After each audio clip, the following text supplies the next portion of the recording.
पायाभूत सुविधा प्रकल्पांच्या संदर्भात प्रशिक्षण कार्यशाळेच्या उद्घाटन समारोहामध्ये ज्यांचं आत्ताच अतिशय खुमासदार पण खणखणीत असं मार्गदर्शन आपल्याला प्राप्त झालं ते राज्याचे लोकप्रिय उपमुख्यमंत्री अजितदादा पवार, आपले मुख्य सचिव श्री राजेश कुमारजी, मित्राचे मुख्य कार्यकारी अधिकारी श्री प्रवीण परदेशीजी, मुख्यमंत्री कार्यालयाच्या प्रधान सचिव श्रीमती अश्विनी भिडे, या ठिकाणी उपस्थित सर्व महाराष्ट्राचे ज्येष्ठ अधिकारी, उपस्थित भगिनी आणि बंधूंनो, मला अतिशय आनंद आहे की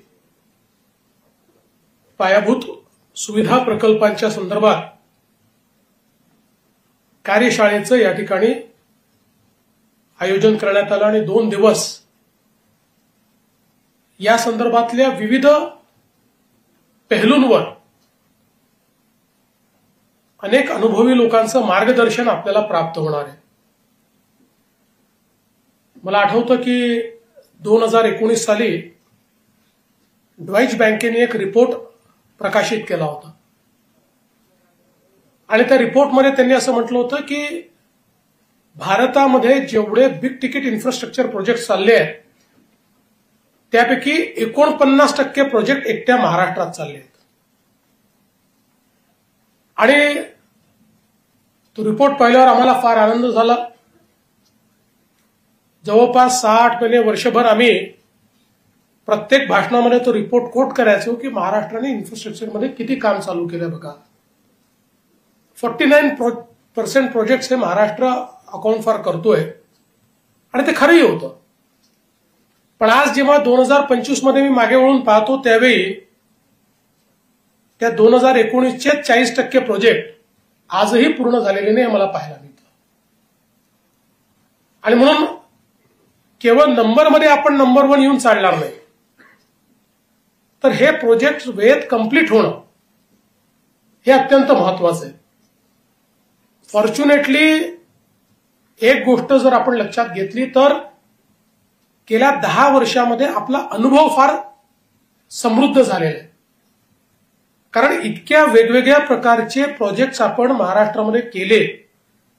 रोड्सचे असतील, रेल्वेचे असतील, मेट्रोचे असतील, ब्रिजेसचे असतील, त्या ठिकाणी टनेल्सचे असतील, म्हणजे ज्या इंजिनिअरिंग प्रोजेक्ट्सला आपण केवळ परदेशात पाहायचो अशा प्रकारचे सगळे प्रोजेक्ट्स, सगळ्या प्रकारचे इंजिनिअरिंग हे महाराष्ट्रामध्ये आपण यशस्वीपणे पूर्ण केलं आहे.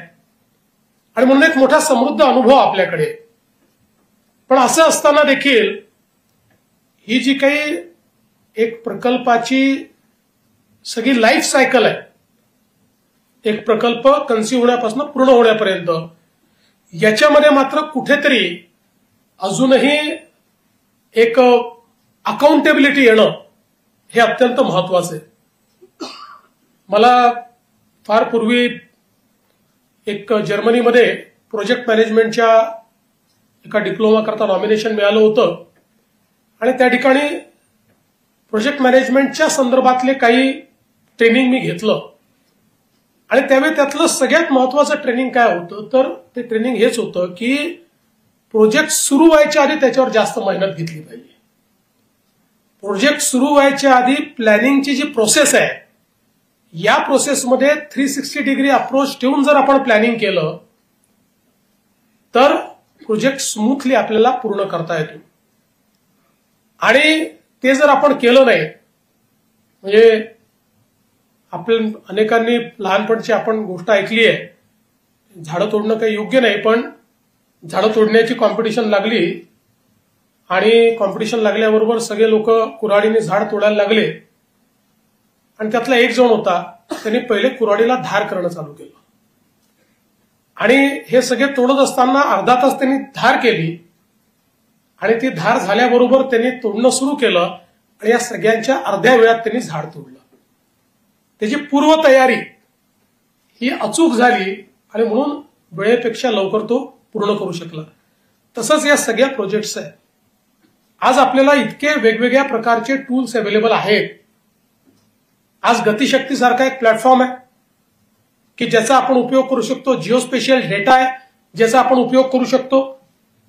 आपण जर बघितलं तर हमखास आपल्याकडे प्रोजेक्ट्स करताना आणि विशेषतः शहरांमध्ये, महानगरपालिका, नगरपालिकाच्या क्षेत्रांमध्ये कुठलाही प्रोजेक्ट करत असताना त्याच्या प्लॅनिंगमध्ये आधी त्या ठिकाणी काय आहे याचा कधी आपण विचारच करत नाही.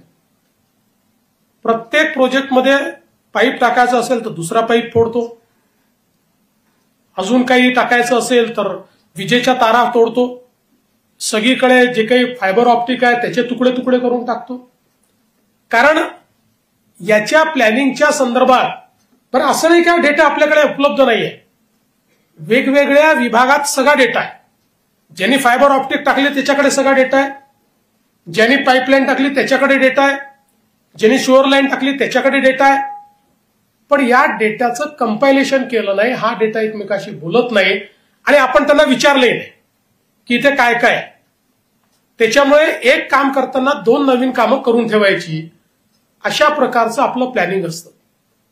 आणि म्हणून मला असं वाटतं की एखादा ज्यावेळेस आपण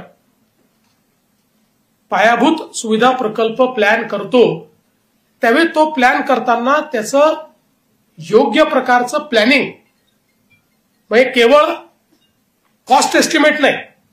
कॉस्ट एस्टिमेट त्यातलं महत्वाचं आहे, पण अनेक वेळा ते कॉस्ट एस्टिमेट कसं चुकतं हे आता दादांनी सांगितलं. त्या जलजीवन मिशनमध्ये आपण बघितलं की जलजीवन मिशनमध्ये कमी वेळामध्ये जास्तीत जास्त प्रोजेक्ट करण्याच्या नादामध्ये जवळजवळ सगळ्या प्रोजेक्ट्समध्ये कॉस्ट एस्टिमेट्स घरी बसून बनवले. जागेवरचं अनुसंधान झालंच नाही. परिणाम असा झाला की सगळ्याचा कॉस्ट ओव्हररन आहे. एकही प्रोजेक्ट पूर्ण नाहीये, पाणी पोचत नाहीये. आता पुन्हा सगळ्यांना सुप्रमा देऊन आता खरे त्यातल्या अडचणी लक्षात आल्या की जिथे पाईप दाखवायचे होते तिथे टाकताच आले नाही, ते बदलावे लागले. जो सोर्स सांगितला होता तिथे पाणीच नव्हतं. मग आता या सगळ्या गोष्टी आपल्याला बदलून बदलून कराव्या लागतायत. हेच जर योग्य प्लॅनिंग आपण केलं असतं, आपल्याकडे मराठवाड्यामध्ये संपूर्ण वॉटर ग्रीडचा प्लॅन तयार होता. आपण जर त्यावेळी विचारपूर्वक केंद्र सरकारकडे वॉटर ग्रीडचा प्लॅन हा जलजीवन मिशनमध्ये सादर केला असता तर आज मराठवाड्याचं चित्र आपण बदलू शकलो असतो. त्याच्याकरता 30-40 हजार कोटी रुपये केंद्र सरकारने आपल्याला दिले असते. सो एखाद्या प्रोजेक्टचा असा विचार करणं, ज्यावेळी दिल्ली मुंबईचा एक्सप्रेसवे हा डिझाईन झाला त्यावेळी तो डिझाईन होताना बेसिकली त्याची संकल्पना हीच होती जी आपण त्याच्या आधी आपण समृद्धी केला. आणि समृद्धीतली आपली संकल्पना होती की ब्राऊनफील्ड रोडपेक्षा ग्रीनफील्ड रोड हा स्वस्त पडतो. कारण ब्राऊनफील्ड रोडवर एक्सपान्शन करतात, जागा एक्वायर करणं हे देखील कठीण असतं. त्या जागेचे दर प्रचंड मोठे असतात. त्याच्याऐवजी ग्रीनफील्ड केला तर कमी दराची जागा मिळते, नवीन एरिया ओपन अप होतो, नवीन त्या ठिकाणी इकॉनॉमिक कॉरिडॉर तयार होतात. आणि म्हणून त्याच संकल्पनेतनं आपण समृद्धी केला, ग्रीनफील्ड रोड केला. त्याच संकल्पनेतनं त्यानंतर मुंबई पुणे एक्सप्रेसवे ज्यावेळेस तयार झाला, दिल्ली मुंबई एक्सप्रेसवे, त्याचं जे मूळ डिझाईन होतं, हे मूळ डिझाईन ज्यावेळी गतिशक्ती प्लॅटफॉर्मवर रन केलं त्यावेळी असं लक्षात आलं की या मूळ डिझाईनमध्ये जर काही चेंजेस केले अलाइनमेंटचे तर मोठ्या प्रमाणात राखीव वनं टाळता येतील, सँच्युरीज टाळता येतील, कॉरिडॉर्स टाळता येतील. आणि हे सगळं करूनही जवळपास 60 ते 100 किलोमीटर त्याची लेंथही कमी करता येईल. आणि त्यानंतर तशा प्रकारचे चेंजेस करण्यात आले. आता जर नेहमीच्या पद्धतीप्रमाणे जुन्याच पद्धतीने आपण अलाइनमेंट ठरवली, काम सुरू करून दिलं आणि मग वाईल्ड लाईफ सँच्युरी आली, 2 वर्ष परमिशन्स मिळत नाहीत. त्या ठिकाणी टायगर कॉरिडॉर आल्या, परमिशनच मिळत नाही. 3-3, 4-4, 5-5 वर्ष त्याचे मागे पुढे बॅक अँड फोर्थ आपलं चालू असतं.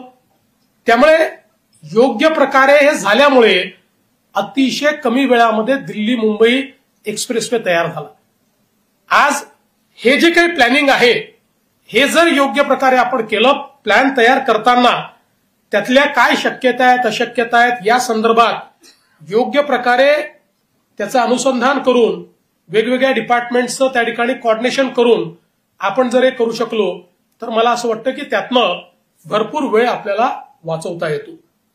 यासोबत दोन अजून महत्वाच्या गोष्टी मला वाटतात. पहिली म्हणजे कुठलाही प्रोजेक्ट फेल होण्यामध्ये एक प्रमुख कारण असतं फॉल्टी टेंडरिंग सिस्टीम.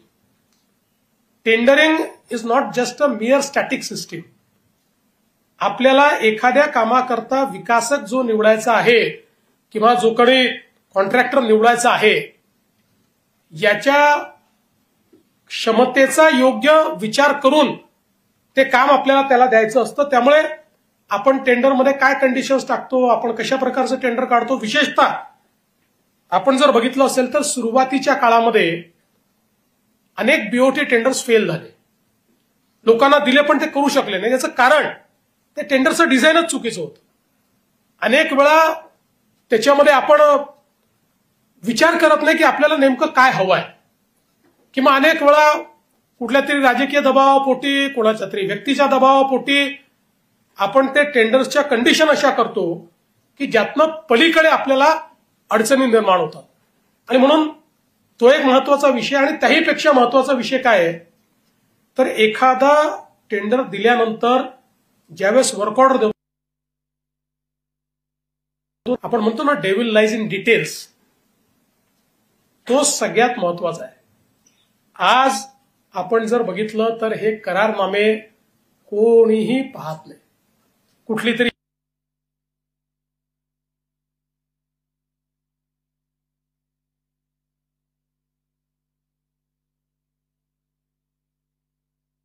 कॉन्ट्रॅक्टरने काम पूर्ण केलं नाही, आपण फोरक्लोजही करू शकत नाही, आपण दंडही करू शकत नाही, आपण नवीन कोणाला अपॉइंटही करू शकत नाही. आज फॉल्टी समजा हे अशा प्रकारचे करारनामे, याचं एक उत्तम सुंदर उदाहरण म्हणजे मुंबई गोवा हायवे. मुंबई गोवा हायवेवर म्हणजे ज्या गडकरी साहेबांनी जगातल्या सगळ्यात डिफिकल्ट ठिकाणी जाऊन रस्ता आणि पूल बांधला, त्यांनी हात टेकले आणि सांगितलं की या मुंबई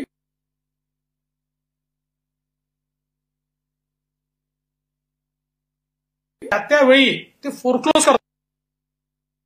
शेवटी फोरक्लोज न करता आल्यामुळे मग त्या कॉन्ट्रॅक्टरला दादापुता करून मग तू बॅक टू बॅक दुसऱ्याला दे, मग त्याला दुसऱ्याला गेल्यानंतर तोही फेल झाला.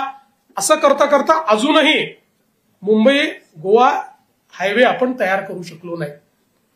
आज आपल्याला दुसरं उदाहरण मी सांगतो की आपला जो काही मुंबई पुणे एक्सप्रेसवे आहे, या मुंबई पुणे एक्सप्रेसवेवर त्याचं पहिलं कन्सेशन संपल्यानंतर मला असं वाटतं 2008-9 साली आपण दुसरं कन्सेशन दिलं.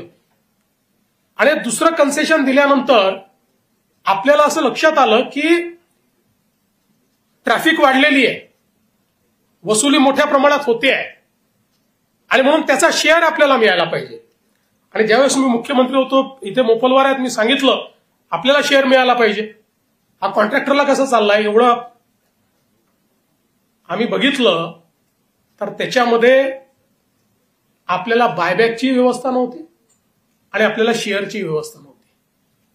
म्हणजे जो काही त्याच्यामधला प्रॉफिट होता, आपण ज्यावेळी त्याचा करारनामा केला 2008 साली 9 साली जेव्हाही केला असेल, त्या करारनाम्यामध्ये कुठेही जे काही एक्सपेक्टेड ट्रॅफिक आहे या ट्रॅफिकपेक्षा जास्त पैसा जनरेट झाला तर त्याचं शेअरिंग कसं राहील या संदर्भातली तरतूद नव्हती.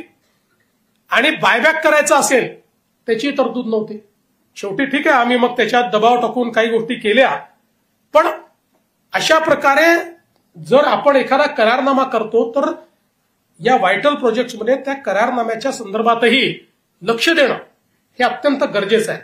आणि म्हणून हा जे काही एखाद्या प्रोजेक्टचं जे लाईफ सायकल आहे यातली प्रत्येक स्टेप, एकही स्टेप तुम्ही चुकवली की त्याच्यामध्ये अडचणी या निश्चितपणे येत असतात.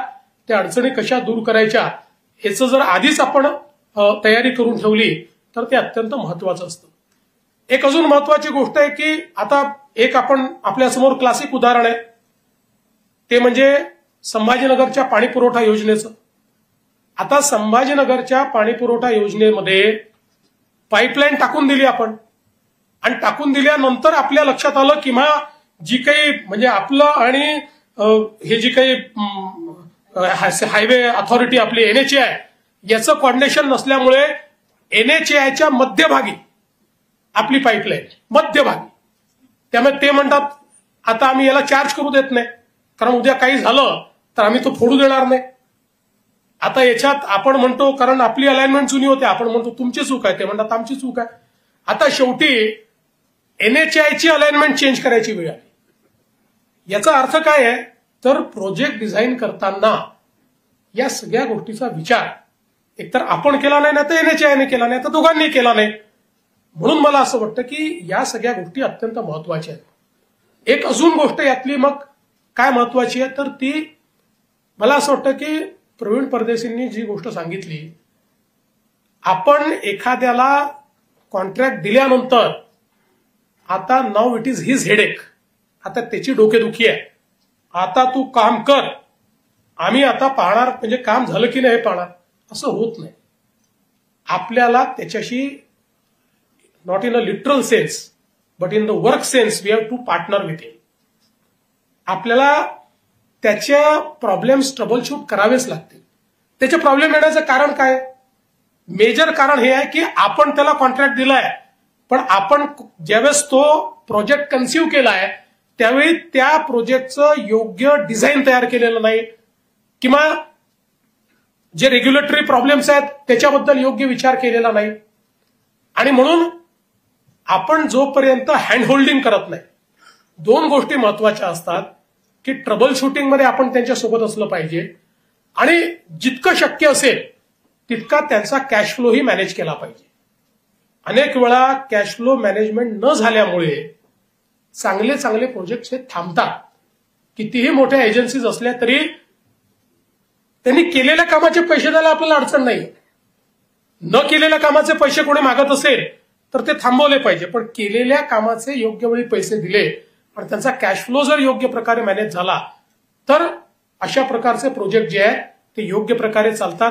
आणि त्यातलं विशेषतः क्वालिटीचा विषय, आता आपण बघा की मोठ्या प्रमाणात कॉन्क्रीट रोडचे कामं आपण हातामध्ये घेतली.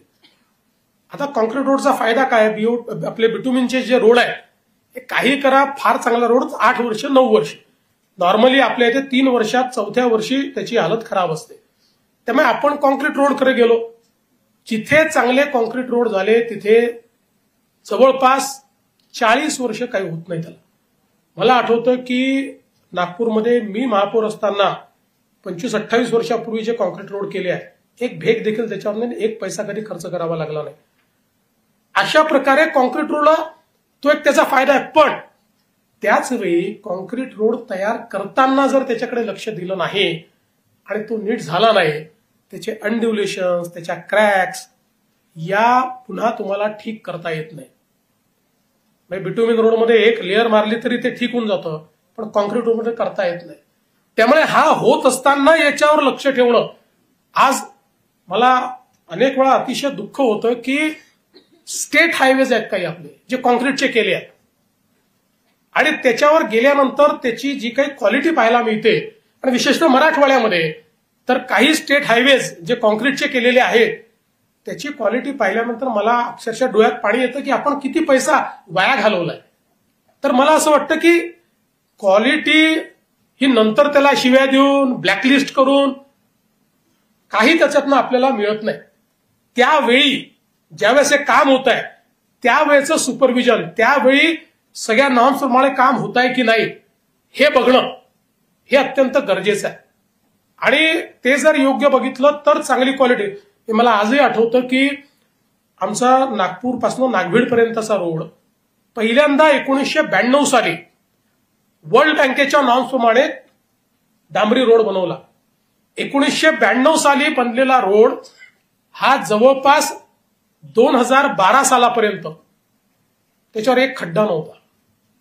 कारण त्यावेळेस पहिल्यांदा वर्ल्ड बँकेने नॉर्म्स सेट करून त्या नॉर्म्सप्रमाणे सुपरविजन करून त्याचं योग्य प्रकारचे स्ट्रक्चर्स त्याच्यावर तयार केले, त्या स्ट्रक्चरच्या माध्यमातून ते काम त्याच्यावर केलं. तर 20 वर्ष डांबरी रोड, एक खड्डा नाही आणि ट्रॅफिक नाही, चांगला ट्रॅफिकचा रोड, हे पण त्या ठिकाणी होऊ शकलं. म्हणून हे मला असं वाटतं महत्वाचं आहे की या संदर्भातलं त्याचं मॉनिटरिंग आपण योग्य वेळी करतो आहोत की नाही याच्याकडे लक्ष देणं हे देखील गरजेचं आहे. आणि अर्थातच ज्या प्रोजेक्ट्समध्ये रेग्युलेटरी इश्यूज आहेत, वन विभाग इन्व्हॉल्व आहे, अजून पर्यावरण विभाग इन्व्हॉल्व आहे, जिथे लँड ऍक्विजिशन आहे, त्या संदर्भातलं प्लॅनिंग हे अत्यंत महत्वाचं आहे. कारण शेवटी परदेशींनी मगाशी सांगितलं की आपण ग्रॉस व्हॅल्यू ऍडिशन मध्ये किंवा कॅपिटल फॉर्मेशन मध्ये इतकी गुंतवणूक करून जास्त कॉन्ट्रीब्युशन का देऊ शकत नाही. याचं कारण आहे की आपला गुंतवलेला 1 रुपया आणि प्रायव्हेट सेक्टरने गुंतवलेला 1 रुपया यातनं जो काही त्या ठिकाणी व्हॅल्यू ऍडिशन होते यात खूप मोठा फरक आहे. कारण जोपर्यंत प्रोजेक्ट पूर्ण होत नाही तोपर्यंत त्या प्रोजेक्टचे रिटर्न्स नाही आहेत. आणि तो जर असाच ड्रॅग होत राहिला आणि आपण त्याच्यावर नंतर पैसे लावत राहिलो तर जे नंतर लावलेले पैसे आहेत हे आपला परतावा कमी करणारे पैसे आहेत. आणि म्हणून या दृष्टीनं लँड ऍक्विजिशनचे विषय नीट लक्ष घालून केले पाहिजेत. एक तर प्लॅनिंग करताना कमीत कमी त्रासाच्या जागेतनं कशा गोष्टी होतील, पण काही ठिकाणी त्याला पर्याय नसतो. आणि म्हणून त्या दृष्टीनं हे महत्वाचं आहे की या सगळ्या लँड ऍक्विजिशनचे जे काही मुद्दे आहेत त्याच्यामध्ये आपण कसं फास्ट काम करू शकू आणि एक सर्टन अमाऊंट ऑफ लँड हाती आल्याशिवाय काम सुरू झालं नाही पाहिजे. त्या संदर्भात वर्क ऑर्डर देऊन टाकला आणि 3-3 वर्ष लँडच मिळत नाही आणि मग तो जातो आर्बिट्रेशनमध्ये. आणि एक आर्बिट्रेशनचा अवॉर्ड आम्ही केलेला आहे, म्हणजे अवॉर्ड म्हणजे आमच्या कॅबिनेटने केला आहे. 5 कोटी रुपयाचा होता. किती दिले आपण? 300 कोटी. 5 कोटी रुपयाचा आर्बिट्रेशनचा अवॉर्ड म्हणजे योग्य वेळी ते सगळं पूर्ण केलं नाही आणि सुप्रीम कोर्टापर्यंत भांडत राहिलो, सगळीकडे हारलो आणि ज्याला 5 कोटी द्यायचे होते त्याला 300 कोटी रुपये आम्ही दिले कॅबिनेटमध्ये. त्यामुळे या ज्या गोष्टी आहेत, मग कॉस्ट ओव्हररन होतं, मग त्या ठिकाणी ते आपलं क्लेम दाखवत जातात, मग ते क्लेम आपण देत जातो. म्हणून मला असं वाटतं की या रेग्युलेटरी ज्या गोष्टी आहेत याच्यामध्ये विशेष लक्ष घालणं गरजेचं आहे. आणि आपल्याकडे काय असतं की खूप वेळा आपण बघतो की आपलेच विभाग म्हणजे हे वॉर रूम करण्याचं कारण काय होतं. आम्ही ज्यावेळेस 2015ला वॉर रूम सुरू केली आमच्या लक्षात आलं की आपल्याला दुसऱ्याचा धोकाच नाही, आपलाच धोका आहे. आता मुंबईमध्ये एक समजा प्रोजेक्ट करायचा आहे तर 18 एजन्सीज आहेत. एक मेट्रो करायची असेल 18 वेगवेगळ्या एजन्सीजकडे त्या ठिकाणी आपल्याला परमिशन घ्यावी लागते किंवा त्यांचा एनओसी घ्यावा लागतो, काहीतरी त्यांचं घ्यावं लागतं. आणि यातला प्रत्येक जण 6 महिने तरी फाईलवर बसतो. म्हणजे आपण जर विचार केला तर यांचं एकत्रितपणे फाईलवर बसण्याचा काळच हा 4 वर्ष 5 वर्ष असतो. त्यामुळे प्रोजेक्ट होऊच शकत नाही. आपली जी पहिली मेट्रो मुंबईची झाली याचा परमिशनचा पिरियड 6 वर्ष. 6 वर्ष परमिशन्स मिळाल्या नाही आता. सगळ्या परमिशन घेऊन काम सुरू करायला 6 वर्ष लागलेत आपल्याला. त्याच्यामुळे आपण वॉर रूमची कन्सेप्ट आणली की सगळ्यांनी एकत्रित बसा. कारण प्रत्येकाला याचा प्रोजेक्ट मला घेणं देणं नाहीये, मी माझं ज्ञान त्याच्यात सांगेन. प्रत्येकाला इतकं त्यावेळी ज्ञानी होण्याची इच्छा तयार होते की तो फाईलवर असं ज्ञान सांगतो पूर्ण आणि ते कसं होणार नाही या संदर्भातलं सगळं ज्ञान हे त्या फाईलवर लिहून. आणि म्हणूनच या वॉर रूम मध्ये बाबा आत्ता बस, इथे सांग तुझा प्रॉब्लेम काय, आणि मग तो प्रॉब्लेम तिथेच आपण ट्रबल शूट करू आणि त्यातनं आपण. त्यामुळे तुम्ही बघितलं असेल परदेशींनी जे काही स्लाइड दाखवल्या की किती मोठ्या प्रमाणात लँड ऍक्विजिशन आपण करू शकलो, किती मोठ्या प्रमाणात आपण. हा अप्रोच अत्यंत महत्वाचा आहे. अनेक वेळा काय होतं म्हणजे मी एक काही प्रॅक्टिकल गोष्टी सांगतो जे आम्ही अनुभवातनं सांगतो. उदाहरणार्थ आता सिडको इथे म्हणून समजा सिडकोने 4 चांगले कामं केले की आम्ही 2-4 मंचावरनं सिडकोची तारीफ करतो की बघा सिडकोने हे चांगलं केलं, सिडकोने ते चांगलं केलं, सिडकोने ते चांगलं केलं, की लगेच अनेक अधिकाऱ्यांना वाटतं अच्छा फार याची तारीफ होते, दाखवतो जातं याला. त्याचा प्रोजेक्ट गेला की त्याच्यावर असं काहीतरी लिहून टाकतात की तो ह्याला डिले झालाच पाहिजे, पुढच्या वेळेस मुख्यमंत्र्यांनी याची तारीफच नाही केली पाहिजे. हे जे आपण शेवटी कसं आहे की कुठल्याही व्यवस्थेमध्ये लिडरशिप आणि ओनरशिप या 2 गोष्टीच महत्वाच्या असतात. जोपर्यंत आपण लिडरशिप देत नाही, जोपर्यंत ओनरशिप घेत नाही, आणि कलेक्टिव्ह ओनरशिप आहे. अल्टिमेटली आपण शेवटी एखादं चांगलं काम झालं तर सरकार म्हणून आपल्या सगळ्यांचं, जी करणारी एजन्सी आहे त्याचं नाव जास्त होतं, पण सरकार म्हणून आपलं सगळ्यांचं नाव चांगलं होतं. महाराष्ट्रामध्ये इन्फ्रास्ट्रक्चर प्रोजेक्ट चांगले होतात असं म्हटल्याबरोबर जेवढं इन्फ्रास्ट्रक्चर प्रोजेक्ट करणाऱ्या एजन्सीज आहेत त्या सगळ्यांना त्याचं श्रेय मिळतं. आणि म्हणून मला असं वाटतं, लोकांना थोडी माहिती असतं, तुम्हाला आम्हाला माहिती असतं सिडकोनी केलं का MSRDCने केलं का पुणे महानगरपालिकेने केलं, लोकांना थोडी या सगळ्या गोष्टी माहिती असतात. त्यामुळे याचं एक कलेक्टिव्ह श्रेय जे आहे हे आपल्याला सगळ्यांना मिळत असतं. म्हणून मला असं वाटतं की या संदर्भात आपल्याला थोडंसं या ज्या काही गोष्टी आहेत या गोष्टींमध्ये ओनरशिप आणि लिडरशिप हा एक अत्यंत महत्वाचा विषय आहे. मी एक गोष्ट तुम्हाला अगदी निश्चित सांगतो, माझ्या अनुभवातून सांगतो. मग अशी निधीचा विषय देखील आला. एखादा प्रोजेक्ट हा जर वर्केबल आणि बँकेबल असेल तर आज त्याच्याकरता निधीची कमतरताच नाहीये. तुम्ही वेळेत प्रोजेक्ट करू शकता, आमच्याकडे सगळ्या रेग्युलेटरी परमिशन्स आहेत असं जर सांगितलं आणि त्या प्रोजेक्टमध्ये एक विविक्षित परतावा भविष्यात येऊ शकत असेल, अशा प्रोजेक्ट करता आज इतका पैसा उपलब्ध आहे. बँका आपल्याकडे येतात, आम्ही पैसा द्यायला तयार आहोत, पण आपण असे करंटी आहोत की आपण घेऊ शकत नाही, कारण आपले सगळे प्रोजेक्ट अर्धवट पडलेले आहेत. त्यामुळे आपण हे प्रोजेक्ट पूर्ण करणं, आता आपल्याला एक स्टेप पुढे जायचं आहे. समृद्धी महामार्ग असेल किंवा आपले मुंबई पुणे एक्सप्रेसवे असेल किंवा याला आपल्याला विविध प्रकारे मॉनिटाईज करायचं आहे. ते फ्री होऊन आपली फिस्कल स्पेस फ्री करायची आहे, त्यातनं अजून नवीन प्रोजेक्ट आपल्याला घ्यायचे आहेत. पण हे कधी होऊ शकेल, जर याचं काम पूर्ण झालं तर हे होऊ शकेल, नाहीतर या गोष्टी आपण करू शकणार नाही. त्यामुळे आज इतके वेगवेगळे ऑप्शन्स आहेत. आपल्याला माहिती आहे प्रायव्हेट इन्व्हेस्टमेंटचे ऑप्शन्स आहेत, पब्लिक फायनान्सिंगचे ऑप्शन्स आहेत, इंटरनॅशनल फंडिंग एजन्सीजचे ऑप्शन्स आहेत, नवीन बँक्स या ठिकाणी आलेले आहेत, जॉईंट व्हेंचर्सचे ऑप्शन्स आहेत. या सगळ्या ऑप्शन्सचा आपण विचार करून अनेक वेळा आपल्या फिस्कल स्पेसपेक्षा जास्त कामं हे आपण त्या ठिकाणी हातामध्ये घेऊ शकतो. त्यामुळे मी तुम्हाला आजच सांगतो की कुठलाही प्रोजेक्ट पैशाकरता विचार करू नका. तुम्ही दोनच गोष्टी प्रोजेक्टमध्ये बघा की हा प्रोजेक्ट बँकेबल आहे का आणि हा मी वेळेत पूर्ण करू शकतो का, याच्यामध्ये माझे जे रेग्युलेटरी विषय आहेत ते मी हँडल करू शकतो का, आणि मग त्याला जेवढे पैसे लागतील तेवढे पैसे तुम्ही मागा. आज आपले आबा शुक्ला या ठिकाणी आहेत. ज्यावेळी आम्ही मुख्यमंत्री सौर कृषी वाहिनीचा प्रोजेक्ट सुरू केला त्यावेळी पहिल्यांदा त्याची तयारी अशीच केली. आपल्या सगळ्या कलेक्टरने आम्हाला मदत केली आणि पहिल्यांदा जमिनीचे विषय आपण सॉल्व्ह केले. आपल्यानंतर आपला प्रोजेक्ट जो होता मुख्यमंत्री सौर कृषी वाहिनीचा तो एक चांगला मॉडेल प्रोजेक्ट आहे म्हणून त्या ठिकाणी केंद्र सरकारने अनेक राज्यांना कळवला. त्यातल्या काही राज्यांनी आपल्याकडे येऊन पाहणी पण केली आणि तशा प्रकारचा प्रोजेक्टही सुरू केला, पण ते यशस्वी झाले नाही. कारण ज्या प्रकारची तयारी आपण सुरुवातीला केली होती, जागा त्या ठिकाणी बरोबर चिन्हित झाली पाहिजे, त्याचे जे काही तिथले प्रॉब्लेम्स आहेत ते दूर झाले पाहिजेत, प्रायव्हेट जागा असेल तर त्याचे करारनामे झाले पाहिजेत, सरकारी जागा असेल तर ती जागा मोजून मिळाली पाहिजे, अशा सगळ्या गोष्टी ज्या आपण आधी केल्या. त्यामुळे मला असं वाटतं की ज्यावेळेस आपण 2026 साली हा प्रोजेक्ट पूर्ण करू, हा देशातला फास्टेस्ट केलेला एक्झिक्यूट केलेला प्रोजेक्ट कदाचित ठरेल.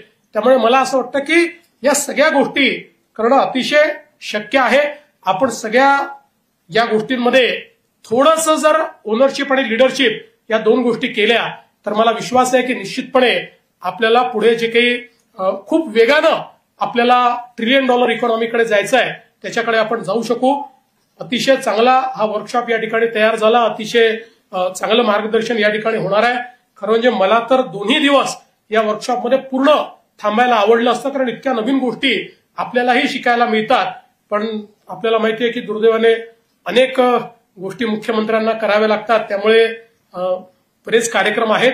पण मी आपल्याला निश्चितपणे या वर्कशॉपला शुभेच्छा देतो आणि यातनं आपण अधिक नव्या विचाराने नव्या दमानं फील्डमध्ये उतराल अशा प्रकारची अपेक्षा व्यक्त करून मी माझं बोलणं संपवतो. धन्यवाद. जय हिंद, जय महाराष्ट्र.